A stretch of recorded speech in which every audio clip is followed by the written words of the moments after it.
নমস্কার বন্ধুরা, আমি মৌমিতা। আর আমার এই চ্যানেলে আপনাদের সবাইকে জানাই স্বাগতম।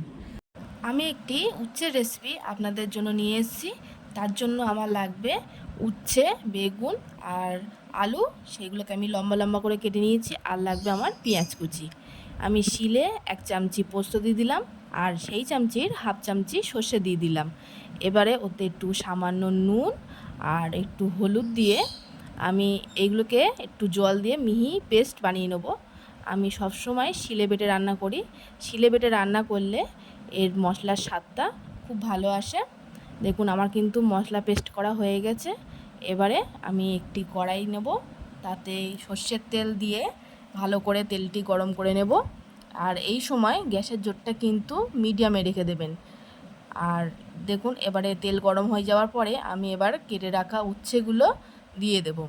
দিয়ে এতে সামান্য একটু নুন আর হলুদ দিয়ে ভালো করে নাড়াচাড়া করে এইগুলোকে লাল লাল করে আমি ভেজে নেব। এবারে আমি এই উচ্ছে ভাজাগুলোকে একটি পাত্রে তুলে নেব। এবার ওই তেলেই আমি কেটে রাখা আলুগুলো দিয়ে দেব। এবার এতে নুন আর একটু হলুদ দিয়ে এগুলোকেও ভালো করে নাড়াচাড়া করে আমি লাল লাল করে ভেজে নেব। এগুলোকে ভাজা হয়ে যাওয়ার পর এগুলোকেও আমি ওই পাত্রের মধ্যেই তুলে নেব। এবার আবারও ওই তেলের মধ্যে আমি কেটে রাখা বেগুন দিয়ে দিলাম। ওতে এবার সামান্য একটু নুন আর হলুদ দিয়ে এইগুলোকেও আমি ভালো করে লাল লাল করে ভেজে নেব। আমার যখন বেগুনগুলো লাল লাল করে ভেজে নেওয়া হয়ে যাবে, তখন কিন্তু আমি বেগুনগুলোকেও ওই একই পাত্রের মধ্যেই আমি তুলে রাখবো। দেখুন, আমার কিন্তু সমস্ত রকম সবজি ভাজা হয়ে গেছে। এবারে কড়াইতে আর একটু তেল দিয়ে তাতে শুকনো লঙ্কা আর 5 ফোড়ন তেলে দিয়ে দেব। এই ফোড়ন থেকে যখন সুন্দর গন্ধ বেরোবে, তখন এর মধ্যে আমি আদা আর কাঁচা লঙ্কা পেস্ট দিয়ে দিলাম। এগুলোকে একটু সামান্য নাড়াচাড়া করে নিয়ে এর মধ্যে আমি পেঁয়াজ কুচিগুলো দিয়ে দেবো। পেঁয়াজগুলো একটু ভালো করে নেড়ে চেড়ে লাল লাল করে ভেজে নিতে হবে। দেখুন, আমার কিন্তু লাল লাল করে ভেজে নেওয়া হয়ে গেছে। এবারে ওর মধ্যে ভেজে রাখা সবজিগুলো আমি সব দিয়ে দেবো। দিয়ে আরেকটু নাড়াচাড়া করতে হবে। করার পরে ওর মধ্যে আমি এবার দিয়ে দেব টমেটো কুচি।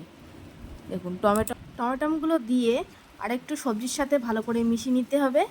ভালো করে মেশানো হয়ে গেলে যে পাত্রে আমি মশলাটা বেটে রেখেছিলাম, তার মধ্যে সামান্য একটু জল দিয়ে আর একটা চামচি দিয়ে নেড়ে একটা মিহি পেস্ট বানিয়ে নিলাম।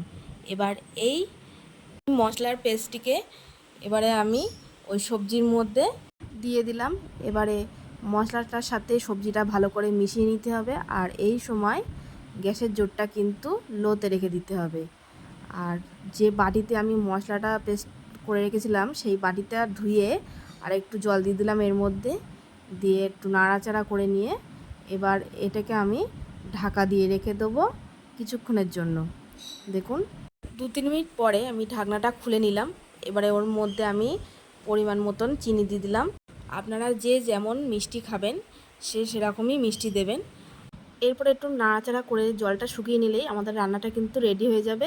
তারপর প্লেটে তুলে নিতে হবে। আমার এই রেসিপিটি প্রথম পাতে গরম ভাতের সাথে খেতে কিন্তু অসাধারণ লাগবে।